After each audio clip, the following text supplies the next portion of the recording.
मित्रों नमस्कार। पति पत्नी के वैवाहिक रिश्ते को निभाने में कभी भी लापरवाही नहीं करनी चाहिए और बेवजह जानबूझकर एक दूसरे को परेशान नहीं करना चाहिए। छोटी छोटी बातों पर बेवजह पुलिस को शिकायत करना और पति व पति के माता पिता या भाई बहन को सबक सिखाने के मकसद से झूठे आरोप लगाकर केस करने को डिवोर्स केस में क्रुएल्टी माना जाता है और इन्हीं कारणों से तलाक की डिक्री दोषी पक्ष के खिलाफ मिल जाता है। यानी अगर पत्नी इस प्रकार के क्रूरता की दोषी पाई जाती है तो उसके खिलाफ और उसके पति के पक्ष में तलाक की डिक्री मिल जाएगी, और इसके विपरीत यदि पति क्रूरता का दोषी पाया जाता है तो पत्नी के पक्ष में और पति के खिलाफ डिवोर्स की डिक्री दे दी जाएगी। यानी अगर पति इस प्रकार की क्रूरता के आधार पर पत्नी से डिवोर्स लेने के लिए मुकदमा करता है तो पति को अपनी पत्नी से डिवोर्स मिल जाएगा। पत्नी डिवोर्स देना चाहे या ना चाहे, इससे कोई फर्क नहीं पड़ता है।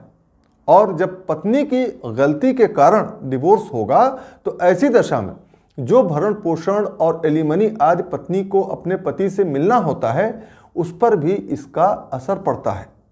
इसीलिए इस प्रकार की लापरवाही नहीं करनी चाहिए और रिश्तों को गंभीरता से निभाना चाहिए। क्रूरता किसे कहते हैं और पति पत्नी के बीच में क्रूरता क्या होती है, इसकी तो कहीं कोई परिभाषा नहीं दी गई है, लेकिन ये प्रत्येक मामले की परिस्थितियों पर निर्भर करता है। हालांकि माननीय सुप्रीम कोर्ट ने कुछ एक महत्वपूर्ण निर्णयों में इसे स्पष्ट किया है, फिर भी ये उस विशेष मामले के तथ्यों पर ही निर्भर करेगा कि लगाए गए आरोपों से क्रूरता साबित होता है या नहीं, क्रूरता बनता है या नहीं। अभी हाल ही में दिनांक 18 दिसंबर 2023 को माननीय दिल्ली हाईकोर्ट ने क्रूरता के आधार पर तलाक के एक मामले में फैसला सुनाया है कि अलग अलग धार्मिक मान्यताएं रखना और कुछ धार्मिक कर्तव्यों का पालन न करना क्रूरता नहीं माना जाएगा या वैवाहिक बंधन को तोड़ने के लिए पर्याप्त नहीं होगा। जैसे कि करवा चौथ पर उपवास करना या न करना व्यक्तिगत पसंद हो सकता है और इसे क्रूरता का कार्य नहीं माना जा सकता। इस मामले में पति ने पत्नी पर क्रूरता के कई आरोप लगाए थे। उनमें से एक आरोप यह भी था कि पत्नी ने सिर्फ इस छोटी सी बात पर कि उसने उसका मोबाइल नहीं रिचार्ज करवाया था,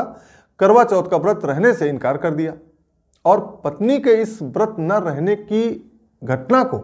पति ने अपने डिवोर्स याचिका में पत्नी की क्रूरता बताया था, जिसे माननीय कोर्ट ने यह कहकर क्रूरता मानने से इनकार कर दिया कि करवा चौथ may be an individual choice and it may not be termed as an act of cruelty. Having different religious beliefs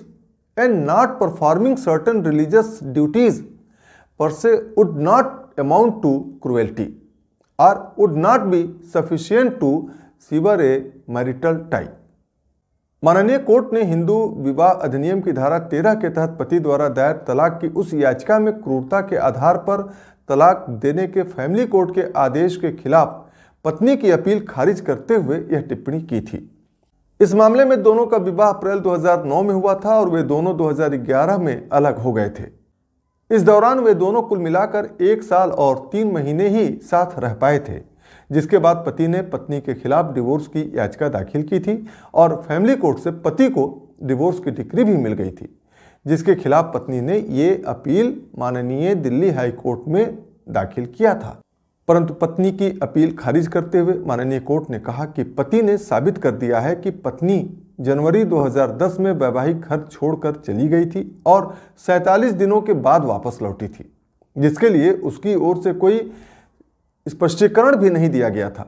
इसमें यह भी कहा गया कि पत्नी ने इस तथ्य से इनकार नहीं किया था कि वह इतने दिनों तक वैवाहिक घर से दूर रही थी,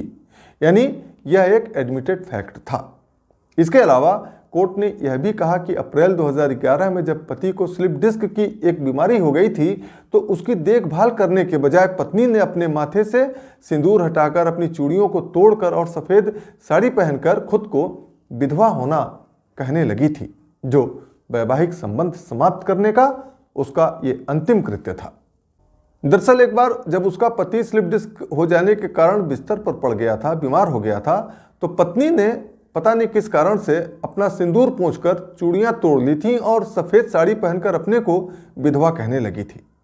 इसी पर माननीय कोर्ट ने कहा कि पहले करवा चौथ पर पत्नी ने मोबाइल रिचार्ज न कराने की छोटी सी बात पर छोटी सी वजह से व्रत रखने से इनकार कर दिया और बाद में अपने को विधवा बताने लगी। इसलिए पत्नी के इन आचरणों और पति द्वारा साबित की गई परिस्थितियों को साथ जोड़कर देखने से यह स्थापित होता है कि यह हिंदू संस्कृति में प्रचलित रीति रिवाजों के अनुरूप नहीं है, जो कि प्रेम और सम्मान का प्रतीक होता है। पति के साथ इस तरह का वैवाहिक संबंध इस अकाट्य निष्कर्ष को पुष्ट करता है कि पत्नी के मन में पति और उनके वैवाहिक बंधन के प्रति कोई सम्मान नहीं है और पत्नी का आचरण यह भी दर्शाता है कि पत्नी का अपने पति के साथ अपनी शादी को जारी रखने का कोई इरादा नहीं है। माननीय कोर्ट ने आगे कहा कि पति के लिए इससे अधिक दुखद अनुभव कुछ नहीं हो सकता कि वह अपने जीवन काल में अपनी पत्नी को विधवा के रूप में देखे,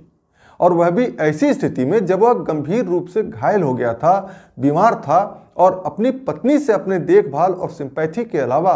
और कुछ भी उम्मीद नहीं कर रहा था। माननीय कोर्ट ने कहा कि निस्संदेह पत्नी के ऐसे आचरण को पति के प्रति अत्यधिक क्रूरता का कार्य ही कहा जा सकता है। इसलिए पक्षकारों के बीच खराब संबंधों और कटुता, अप्रासंगिक मतभेदों और लंबी मुकदमेबाजी को देखते हुए इस रिश्ते को आगे जारी रखने का कोई भी प्रयास उन दोनों पर और अधिक क्रूरता होगा। इसलिए माननीय कोर्ट ने पत्नी के अपील को खारिज कर दिया। तो मित्रों, ये थी डिवोर्स के मामले में नवीनतम निर्णय की जानकारी। आगे के वीडियो में हम आपको ऐसी ही कानून की महत्वपूर्ण जानकारियां देंगे, इसलिए मेरे इस YouTube चैनल को आज ही आप सब्सक्राइब कर लें और इस वीडियो के यदि आप फेसबुक या किसी अन्य वीडियो ऐप पर देख रहे हैं तो फॉलो करना ना भूलें। मिलते हैं फिर अगले वीडियो में, तब तक के लिए मुझे अनुमति दें। नमस्कार।